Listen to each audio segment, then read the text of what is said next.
Hello indie game fans, in this episode of Surprise Releases, we have some hits that I missed out on from December, as well as the usual 1.0 releases, with a number of these which are free, so no harm checking them out.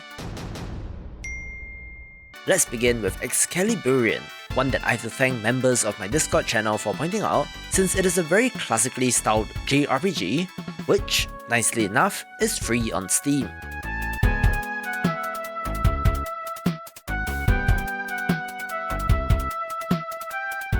This is certainly paying tribute to the classic Final Fantasy and Dragon Quest games, down to the overworld map, inventory and combat screen, but does add in some modern polish as well, where as someone who has a soft spot for this genre, of course I had to give it a mention.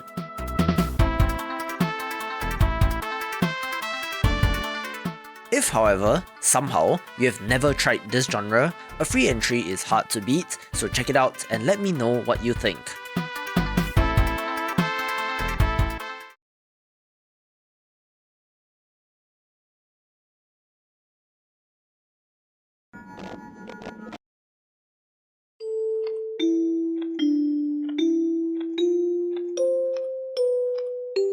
Our next free entry is Cemetery Mary, a creepy visual novel title starring a young girl whose parents go missing, which is not good news when a serial killer is on the loose.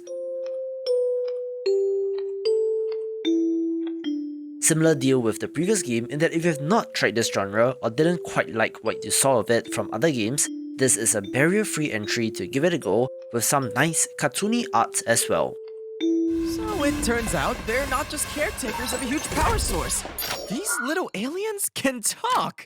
This video is brought to you by Turbo Shot, a free-to-play top-down shooter with some decent action, where a pair of siblings living on a remote planet find out that the company that everyone works for is actually capturing and exploiting cute alien creatures, and thus begins fighting back by taking out the robots and minions of the evil villain. This is a very classically designed action-adventure game with top-down shooting, with a nice variety of weapons and even some light puzzle elements. Most interesting of all is the structure, in that while there is a single-player campaign, this is constantly growing with new chapters, enemies, weapons, characters and more, having weekly limited timed events as well as a PvP mode. As with most free-to-play games, I have to note the in-app purchases, so please look into that before diving in, but a decent little game that is out on Steam and Switch.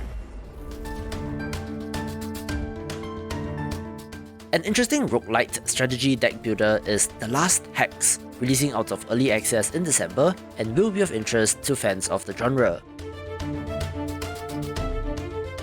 This is similar to Slay the Spire in terms of combat, but does have more extensive RPG elements, including equipment cards as well, and does also add in an overworld exploration element, but the random events, battles and such are present. There are 14 playable characters and quite a bog standard story of having to stop a growing undead threat, but there's plenty to love if you like this type of game.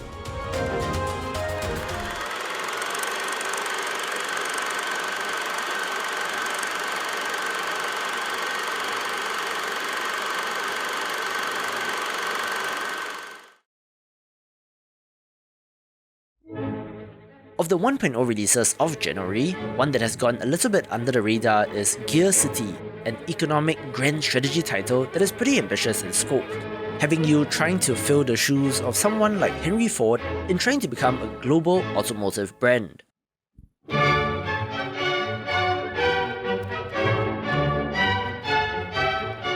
Yes, the UI and look of this game is a little dated and is not the shiniest or most polished looking of games, but if you're hardcore into management sims, I believe you might find something of interest here.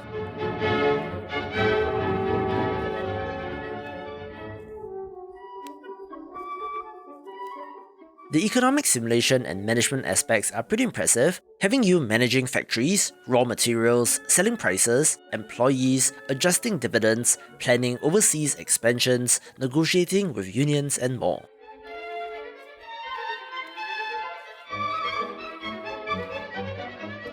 While that might not exactly sound like an idea of fun if you're into more action titles, it's nice to vary up your gaming palette every once in a while, since you might just stumble upon some new ideas that you really love, so don't judge this based solely on its cover.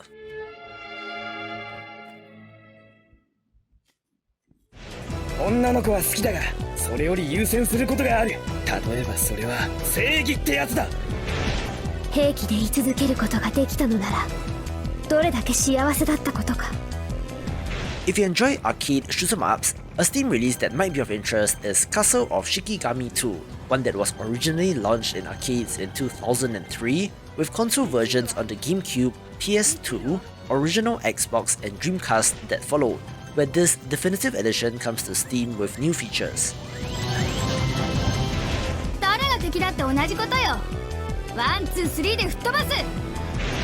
拙者の名はロージャーサスケ白の真珠にして友の盾世界忍者 I believe they've added one new playable character, which adds even more variety to the attacks and special abilities, revamped enemy placement, improved localization, and even added a new single-player mode that allows you to switch between two characters and to experience their interactions as if you were playing co-op, making this one for fans of the genre.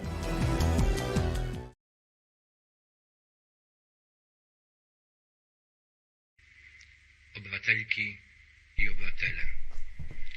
Wielki jest ciężar odpowiedzialności, jaka spada na mnie w tym dramatycznym momencie polskiej historii. Obowiązkiem moim jest wziąć tę odpowiedzialność. Chodzi o przyszłość Polski, o którą moje pokolenie walczyło na wszystkich frontach wojny i której oddało najlepsze lata swego życia. Ogłaszam, że w dniu dzisiejszym ukonstytuowała się Wojskowa Rada Ocalenia Narodowego. Rada Państwa w zgodzie z postanowieniami Konstytucji wprowadziła dziś o północy stan wojenny na obszarze całego kraju. Chcę, aby wszyscy zrozumieli motywy i cel naszego działania. Nie zmierzamy do wojskowego zamachu, do wojskowej dyktatury. A free narrative game that does touch upon some heavy subjects is martial law, one that is set in Poland in the 1980s after martial law was imposed on 13th December 1981. You play as a man who is struggling to take care of his daughter after his wife abandoned them, telling an emotional story that would be worth experiencing, but the best part is that this is free. I'm not familiar with the history of Poland, so games like this are a way of sparking curiosity to learn more, which is why I love it when developers inject bits of their own history and culture into their games.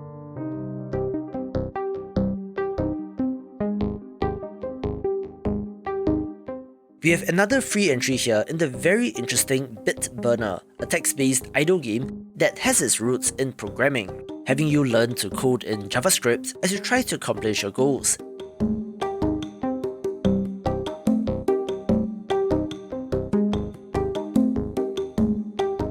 This is a very far cry from games like Cookie Clicker or Clicker Heroes, which is what makes it ingenious, where if you're even remotely curious about coding, I would recommend that you give this a try.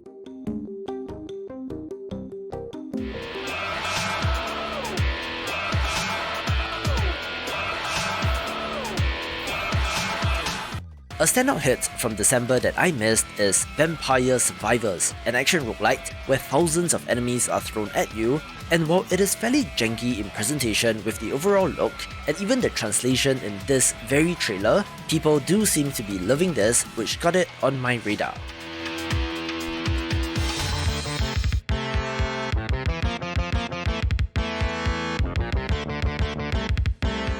I'm not sure if I'm pronouncing this right, but Yudongen X stars a character from the Toho franchise, and interestingly, it's a pixel art action platformer with some shoot 'em up bullet hell sections as well.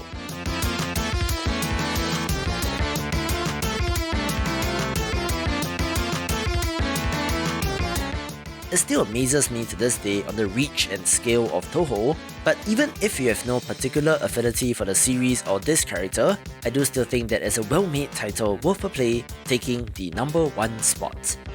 For more upcoming games of 2022, watch these videos and I will see you after the jump.